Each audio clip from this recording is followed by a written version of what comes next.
Hey guys, it's Donovan at Wilkins Harley-Davidson. Excited to share details on the 2009 Electra Glide Classic. This bike has about 13,790 miles.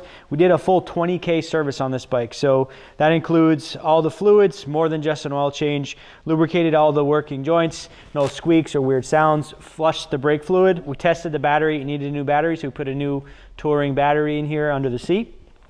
We have done a Vermont state inspection sticker and done a thorough cleaning on the motorcycle.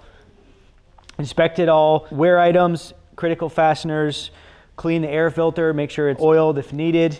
And when we installed the new battery, we also put a new battery tender pigtail charging harness on there. Overall, Wilkins has invested about $900 into this bike during the dyno certification. This bike's ready to go. It's, like I said, about 14,000 miles, 2009 Ultra Classic. It does have a detachable tour pack too, which is an uncommon feature for these bikes. Nice and easy to remove in a couple minutes.